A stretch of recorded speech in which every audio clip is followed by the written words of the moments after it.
Hello guys, বর্ষাতে গাছপালা একদম হারা ভরা হয়ে গেছে। এইবার মন্দিরে চলে আসলাম। আজ হনুমানজির মন্দিরে আসলাম। শনিবার মঙ্গলবার হনুমানজির মন্দিরে আসি। হনুমানজির দর্শন করো সবাই, মন থেকে সবাই বলো জয় শ্রীরাম, জয় বজরংবলী, জয় হনুমানজি মহারাজ। সবাইকে খুব ভালো রেখো, সুস্থ রেখো। এই বলে আমি তো হনুমানজির দর্শন করলাম, তোমরাও দর্শন করে নাও। হনুমানজির দর্শন করার পরে এক জায়গায় ভজন হচ্ছে, সেখানে চলে আসলাম। ভজন একটু শুনলাম। হরিনাম কার না ভালো লাগে? রাম জন্মাতে হরিনাম, মরতে হরিনাম, মরণকালেও হরিনামের দরকার, তাই না? তাই হরিনাম তো সবাইয়েরই ভালো লাগে। বসে একটু হরিনাম শুনে নিলাম। হরিনাম শোনার পরে আবারও বেরোবো একটু বাজারের দিকে। তো খুব ভালো লাগছে, আমি আমার বোন দুজনে মিলে বসে একটু হরিনাম শুনে নিলাম। এরপরে চলে আসবো গোপীনাথজি এসে গোপীনাথজি দর্শন করছি। দেখো, গোপীনাথজি এসে আগেই গোপীনাথজির দর্শন করব কি দেখছি কি সুন্দর সবাই ভজনের তালে তালে নাচছে। কি ভালো লাগছে, আমিও দাঁড়িয়ে দেখছি, আমারও খুব ভালো লাগে। গোপীনাথজির দর্শন করলাম, তোমরা আবার গোপীনাথজির দর্শন করে নাও কিন্তু।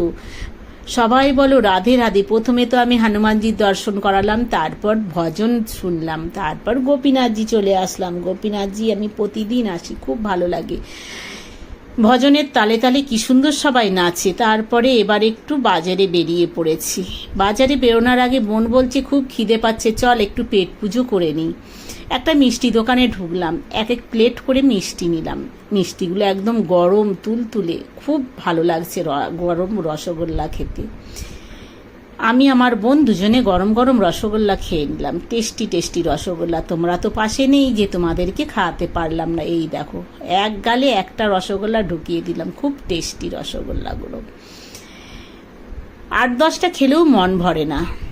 বোন বলছে আরও কিছু খাবো। ঠিক আছে ভাই, তোর যেটা ভালো লাগে খা, আমি তো আর কিছু খাবো না। এরপরে চলে আসলাম মাছ বাজারে। মাছ বাজার থেকে 2টো ইলিশ মাছ কিনলাম, বড় বড় সাইজের ইলিশ মাছ কিনে বাড়িতে এসে ইলিশ মাছের আঁশ ছাড়াচ্ছি বসে বসে। কি রান্না হবে সেটাই ভাবছি, ইলিশের কি করবো রান্না আজকে। একটা ইলিশ রেখে দেবো ফ্রিজে পরিষ্কার করে, আর একটা ইলিশ রান্না করব। ভাবছি ভাপা করব ইলিশ মাছের। এই বর্ষার ইলিশ যা টেস্ট, ভাপা করলে খুব ভালো লাগবে।